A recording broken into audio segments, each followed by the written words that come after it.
में आप सबका स्वागत है। आज हम शुरू करने वाले हैं विभाग सी चैप्टर 6। इसका पहला प्रश्न है, साबित करो कि परस्पर छेदती वे रेखाओं की बनता अभिकोणों समान हुए हैं।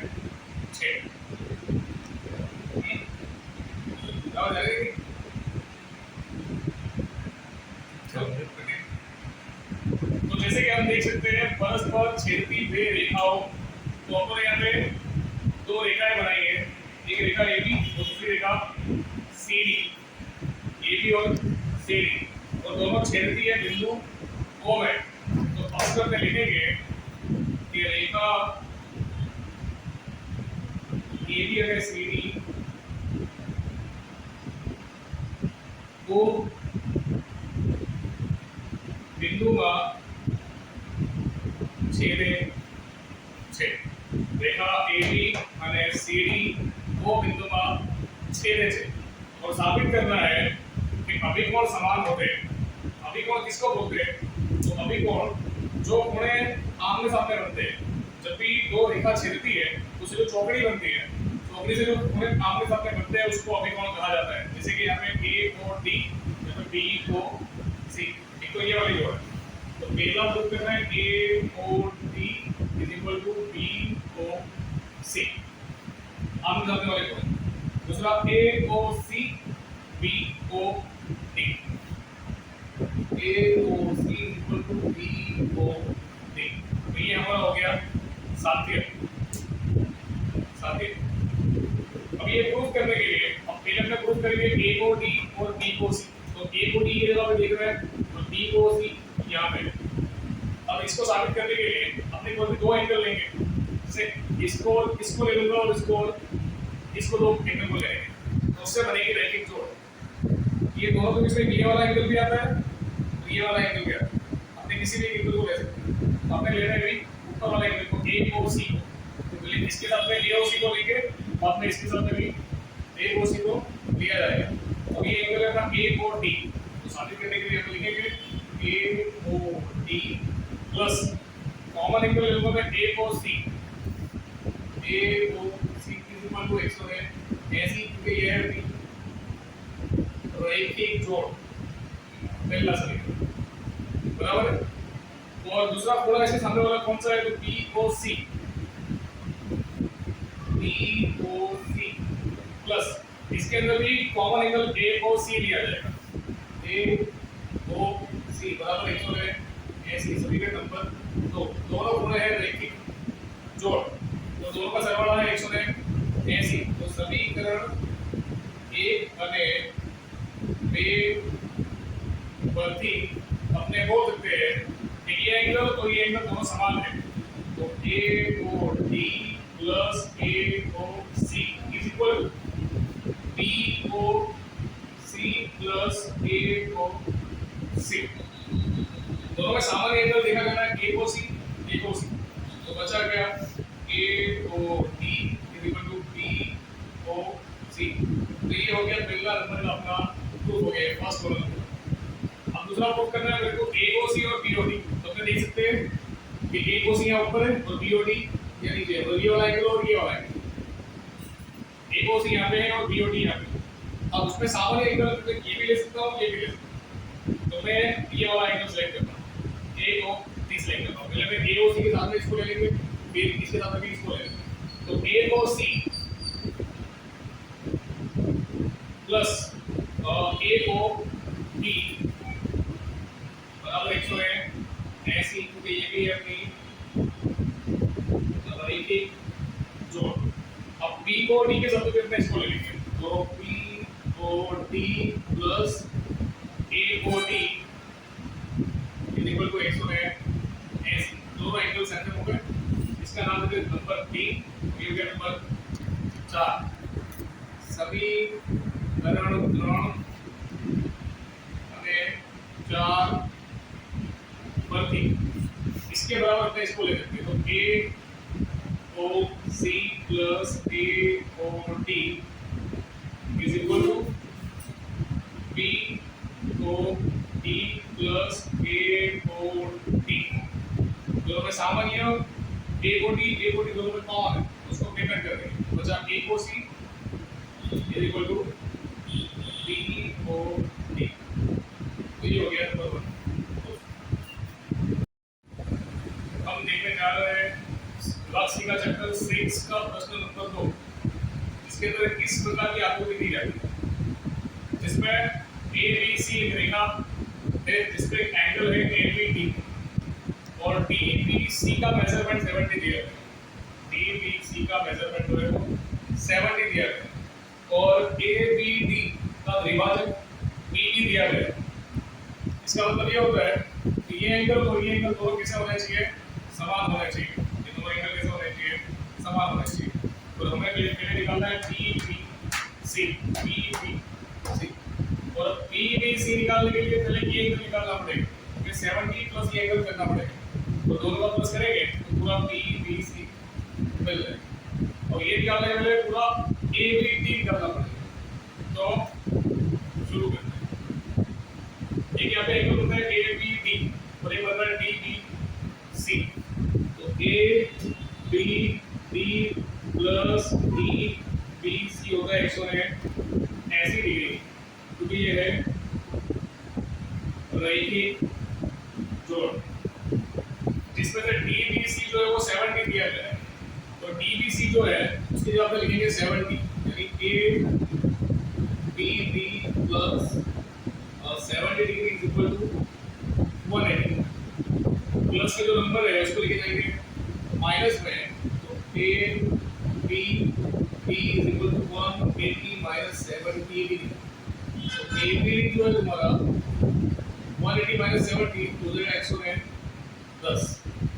ये पूरा जो एंगल है वो पूरा 110 का है और ए बी डी जो है उसका द्विभाजक है बी डी, जो ये एंगल के दो भाग करता है, आधा इधर आधा इधर। तो 110 के दो पार्ट करेंगे तो इधर 55 और इधर क्या आता है 55।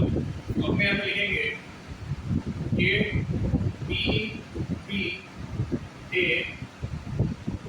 बी डी नो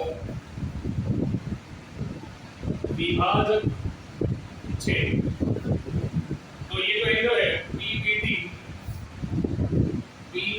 डी वो आधा हो जाएगा ए बी डी का और ए बी डी जो है वो है 110, उसके आधे होते हैं 55। ये एंगल हो गया अपना 55, तो ये एंगल हो गया अपना 55। अब पूरा निकालना है B B C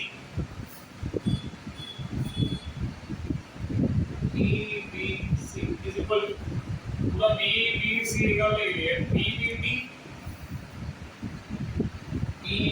D plus D B सी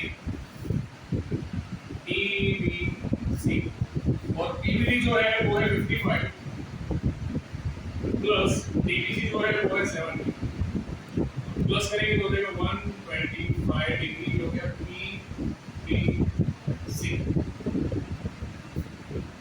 दूसरा फाइंड करना है हमको विपरीत ई बी डी।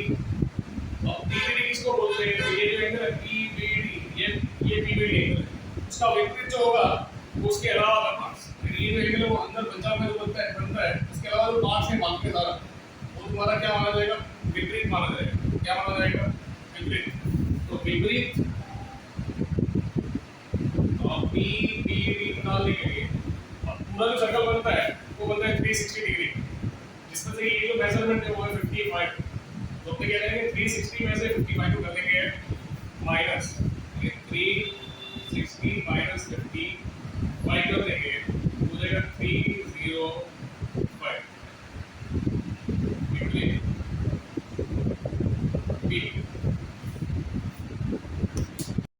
हम देखने जाने वाले हैं क्वेश्चन नंबर 3 चैप्टर नंबर 6 का। आपके आकृति का किरण 2s रेखा POQ पर છે। तो POQ की जो रेखा है उसको दिख रहा है OS। किरण OR અને OT अनुक्रमे POS અને SOQ का कोण विभाजक છે। तो OR और OT जो है एक तो POS उसका विभाजक है, मतलब ये दोनों पार्ट्स जो है वो इक्वल है सर्कल, और OT जो है वो S को Q का विभाजक है, मतलब ये दोनों पार्ट्स जो है वो इक्वल है।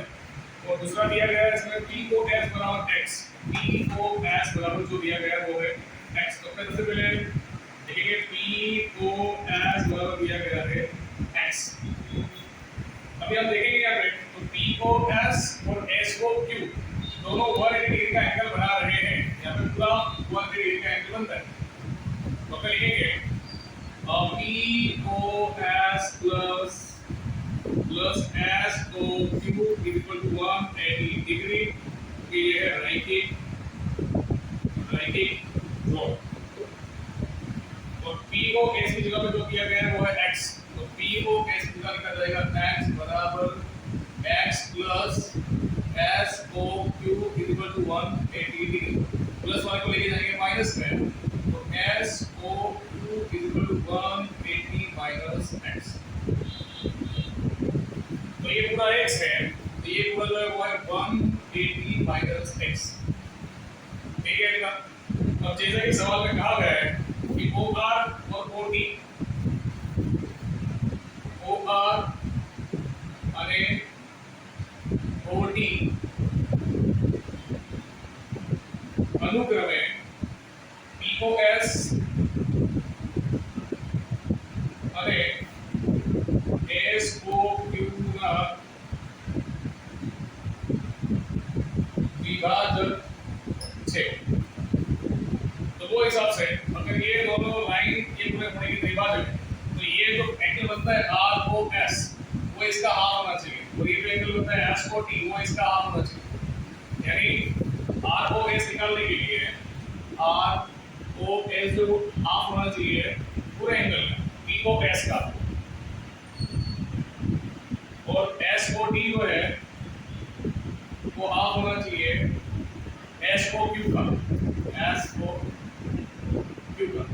तो 1/2 पी ओ एस जो है वो अपना एक्स है, तो एक्स इसका मतलब एक्स बाय 2 हो गया, और 1/2 एस ओ क्यू जो है वो है 180 डिग्री माइनस एक्स। अभी 2 से अगर इसको डिवाइड करता हूँ तो हो गया 90, और इसके डिवाइड में एक्स से बदल क्योंकि दोनों के डिवाइड में एक्स, तो इसके डिवाइड में भी है और एक्स के डिवाइड में भी है, मतलब ये हो गया x डिवाइड बाय 2। तो ये 2 से डिवाइड हो जाएगा, तो 90 माइनस x अपॉन 2 हो जाएगा। तो पूरा एंगल जो निकालना है वो आर ओ टी है, आर ओ टी। तो वो निकालने के लिए दोनों एंगल का प्लस करना पड़ेगा।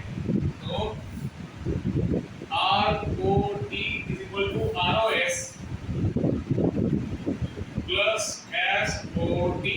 ये एंगल x डिवाइड बाय 2, तो ये angle 90 minus x divide by 2, ये प्लस तो ये माइनस कटा, इसका मतलब अपना आंसर आएगा 90। आर ओ टी इक्वल हो गया 90। हम देखने जाने वाले सवाल नंबर 4।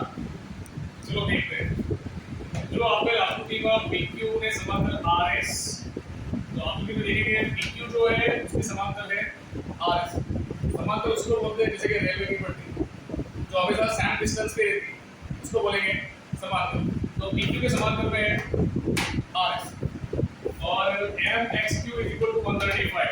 तो ये MXQ 135 लिया है, और M by R is equal to 40, M by R 40 दिया है।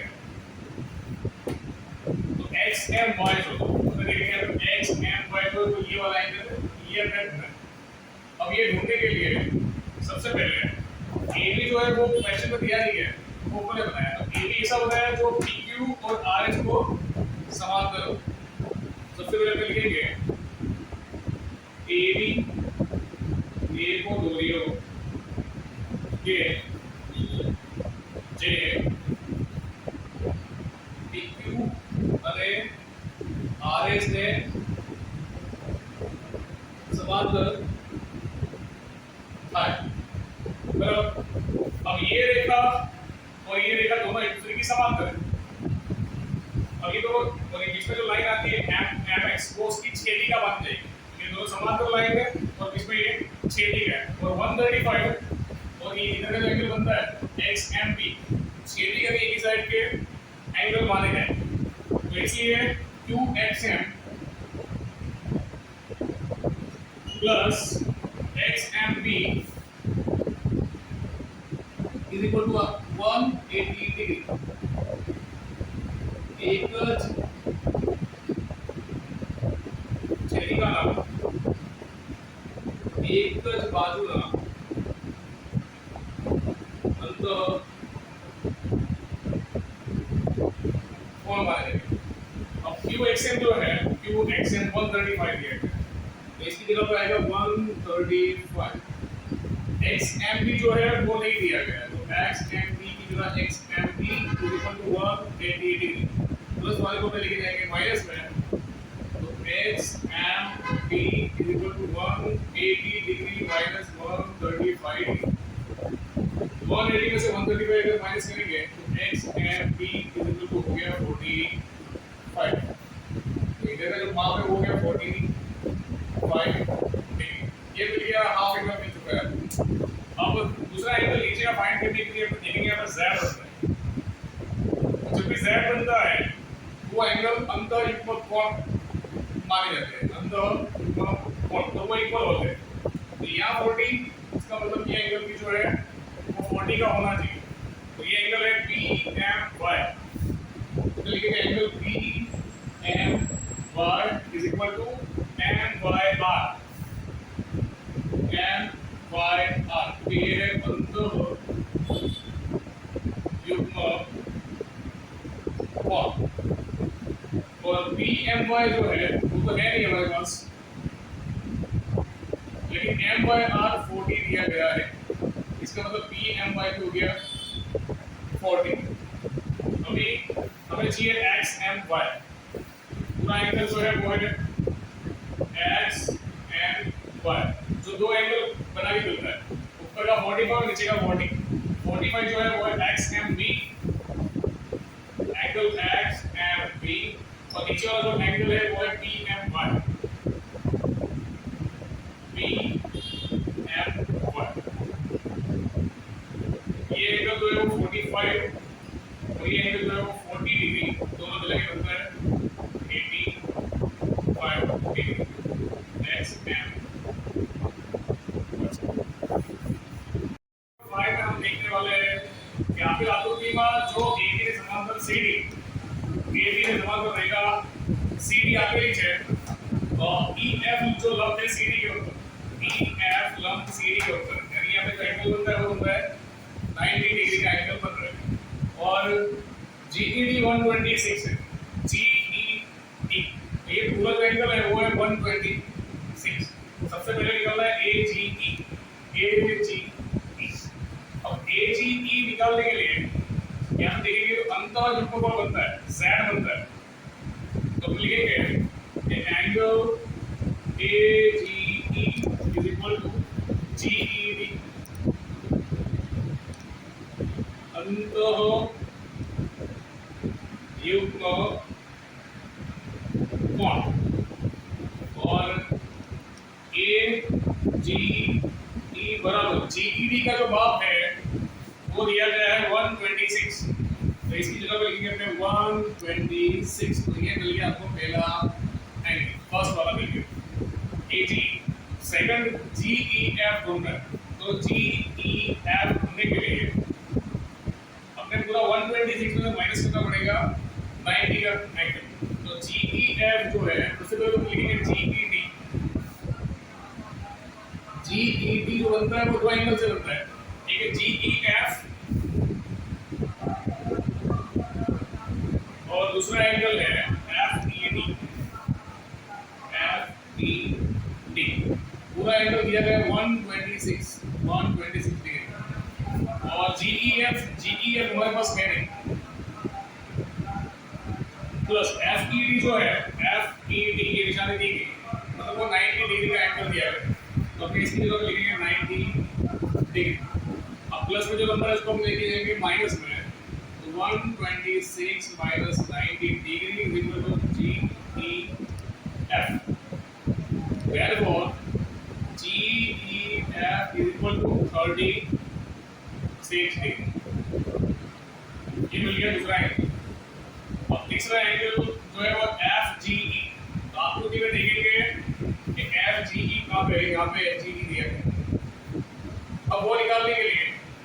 लिए दो एंगल को लेना पड़ेगा। तो ये वाला एंगल ए जी ई, दूसरा जी ई सॉरी ई जी एफ, तो दोनों का टोटल होना चाहिए 180 डिग्री। तो अपने एंगल्स को लिखेंगे और A G E angle A G E plus दूसरा एंगल है G E F, G E F equal to हो जाएगा 180 डिग्री, क्योंकि ये है रैखिक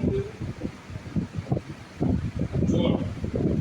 और AGE जो है वो हमें पहले फाइंड करना है 126, तो यहाँ पर लिखेंगे 126 plus GEF equal to 180, plus वाले को लेके जाएंगे माइनस में, तो GEF equal to 180 degree minus 126, minus करेंगे इसको तो GEF इक्वल टू 10 में 6 जाएगा 4, 7 में 5, 54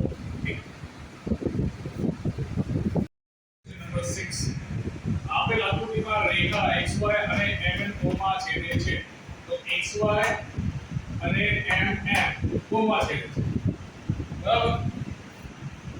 POY इक्वल टू 90, POY जो है वो 90 दिया है, और AJP is equal to 2J3, और ढूंढना है हमें C फाइंड करना है।